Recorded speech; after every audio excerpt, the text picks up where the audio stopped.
Olá, jovens da Igreja Central de Osório, da classe Legado. É um prazer estar aqui com vocês para compartilhar um pouquinho da minha história. Bom, deixa eu me apresentar, né? Me chamo Jackerson Mariel, sou o esposo da professora Gisele, que é a melhor amiga da professora Juliana, que está aí com vocês, e pai do Arthur e da Rebeca. O Arthur tem 9 anos e a Rebeca ainda está no forninho. Tá para nascer em outubro. Se Deus quiser, tudo vai dar certo. Então eu vou tentar resumir aqui numa síntese, né? Pois bem, nossa história começa em 2013, quando eu fui surpreendido por uma pergunta da minha esposa, que chegou para mim e me perguntou o seguinte: Jackerson, se tu soubesse que Jesus ia voltar daqui a um ano, o que tu faria?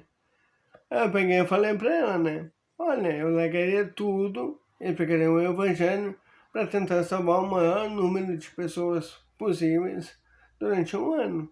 E ela achou bem interessante, concordou comigo, e aquilo ficou na minha cabeça.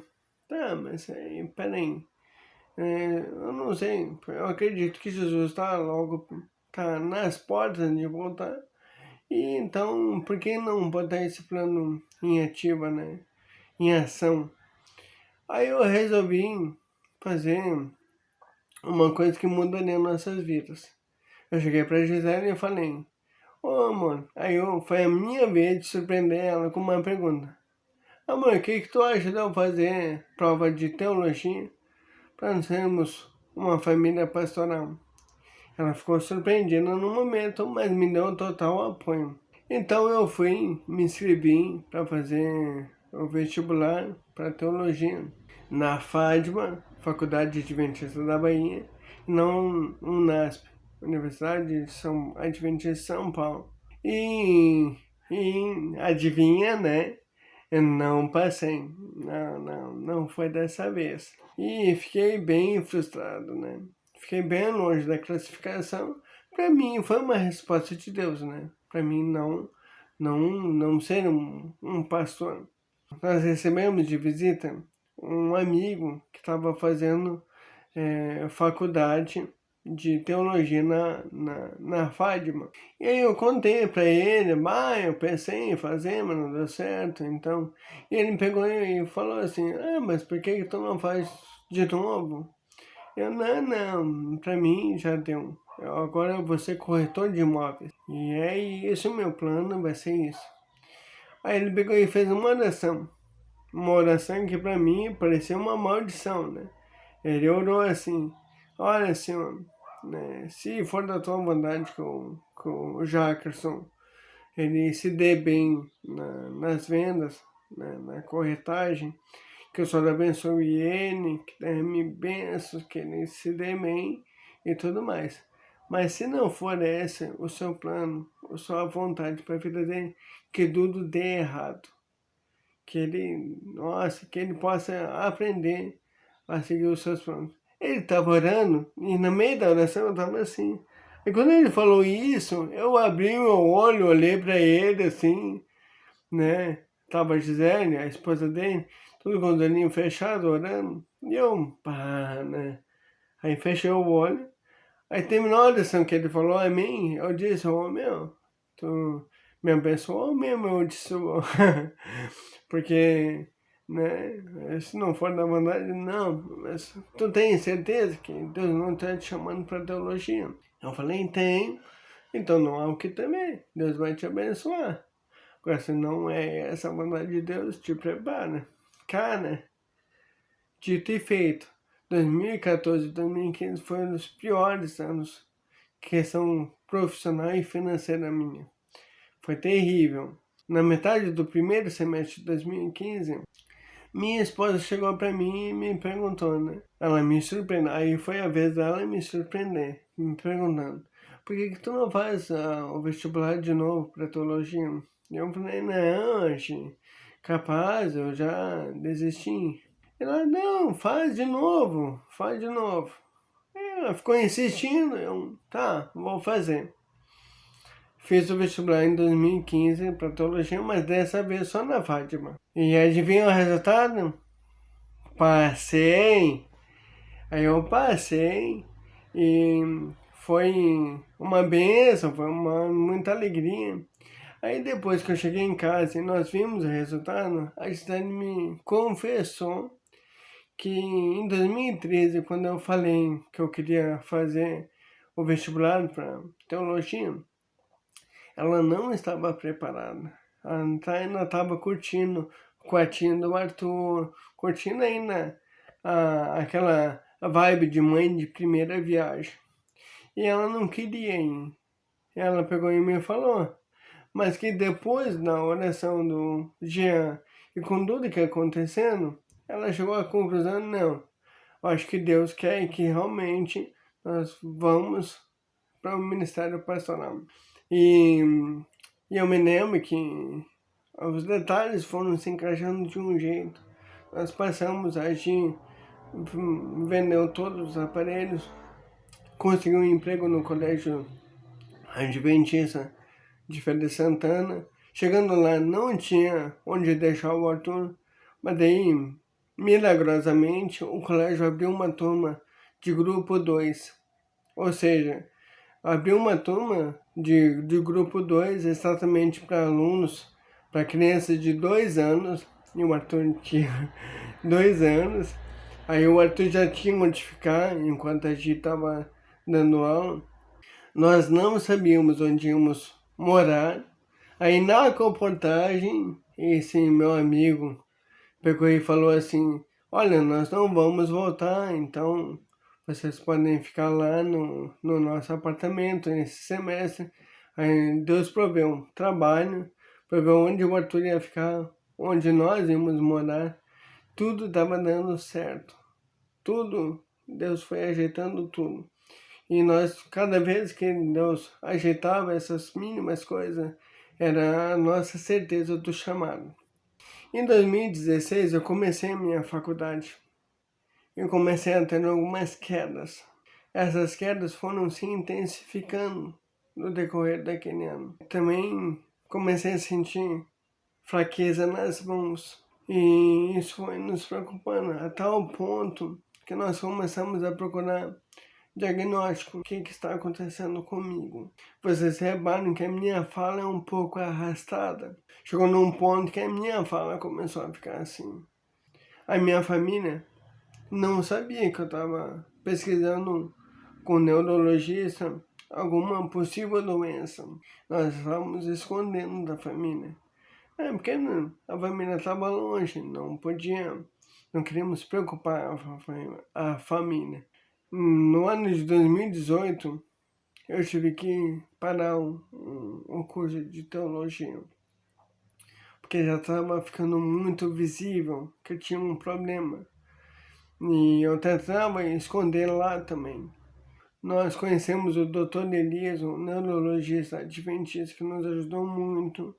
De 22 de novembro de 2018, eu recebi o diagnóstico que eu tinha paraparesia espástica hereditária.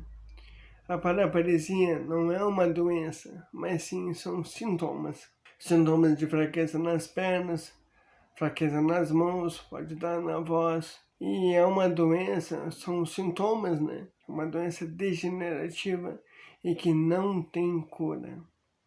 E isso impactou. Primeira coisa que fica latejando na nossa cabeça é uma doença degenerativa e que não tem cura. Nossa, isso acabou com a gente. Acabou. E foi um momento em que nós nos desestabilizamos. Ficamos muito arrasados. A minha esposa questionou a Deus. Eu questionei a Deus. Porque Deus nos trouxe até ali de forma miraculosa. E agora parece que tinha nos abandonado. E nós não entendíamos os planos de Deus. Eu estudei teologia por 2 anos. Faltava 2 anos para mim terminar. Ou seja, eu estudei teologia até a metade do curso. A minha esposa conta que ela Em um momento ela orava para Deus quando não estava vendo. E ela chorava, esborrava a cama. Por que, Deus? Por quê? Por que o Senhor nos trouxe aqui? E eu também tinha minhas dúvidas. Foi o momento mais sombrio na nossa fé. Foi um momento de muita luta. E aí eu me fiz uma pergunta, né? Por que não eu? Por quê? Nós temos histórias aí maravilhosas na Bíblia. Pessoas que foram fiéis e pregaram o Evangelho, mas não foram poupadas do sofrimento. E aí, Ju, essa frase é minha. Eu falei pra Jim, não te preocupa, Jim, a minha cura é certa. Se não for aqui, nessa vida, vai ser quando Jesus voltar. E eu tenho certeza disso. Então não vamos viver tristes. Vamos louvar o nome de Deus. Mesmo na tempestade, né? Vamos cantar mais alto. Vamos louvar o nosso Deus. Bom, gente, então, depois do diagnóstico, nós ainda ficamos mais 2 anos lá. Ficamos até a turma se formar, né? Começou em 2016, 2017, 2018, se formaria em 2019. Eu fiquei perdido lá, no primeiro momento. Mas daí tinha um projeto que um pastor começou lá, uma meditação interativa para jovens e adolescentes. Nós fizemos uma meditação interativa e daí surgiu, né, deixa eu pegar aqui, o livro A Última Estação do Mundo. Aí, o livro A Última Estação do Mundo. E a Ju vai sortear um livro desse aqui para vocês aí e ela vai explicar um pouco melhor a dinâmica do livro. Mas Deus não me chamou para ser um pastor. Deus me chamou para ser um escritor. Nos momentos mais sombrios, eu resolvi estar na minha fé através da escrita. Escrever sobre esse Deus maravilhoso, esse Deus que cuida dos mínimos detalhes, esse Deus que tem planos muito maiores que os nossos planos para a nossa vida e que cabe a nós aceitar. Foi fechado o meu diagnóstico, né, mais ou menos há 1 mês atrás. O que eu tenho é esclerose lateral amiotrófica, uma doença degenerativa, incapacitante, incurável, que vai cada vez mais dificultando minha locomoção, minha fala. Eu costumo dizer que hoje eu estou melhor que amanhã, fisicamente. Mas é uma doença que tira o brilho das pessoas. Mas comigo não. Comigo não. Porque eu tenho um Deus maravilhoso. Um Deus que pode me curar no estalar de Deus. E se Ele não me cura agora, é porque Ele tem planos maiores ainda. Para minha vida e para a sua. Você, jovem, que está escutando esse relato. Deus tem plano para a sua vida. Tenha certeza disso. Deus tem planos muito maiores que os seus. Deus só quer que você entregue a sua vida nas mãos de Deus. Quando você entregar a sua vida nas mãos de Deus, você vai poder ver com os olhos da fé a mão de Deus atuando na sua vida. Tenha certeza disso. E a minha esperança fica na volta de Jesus. Você crê nisso? Você está preparado para a última estação do mundo? Prepare-se e Deus logo está voltando. Maranata, o Senhor logo vem.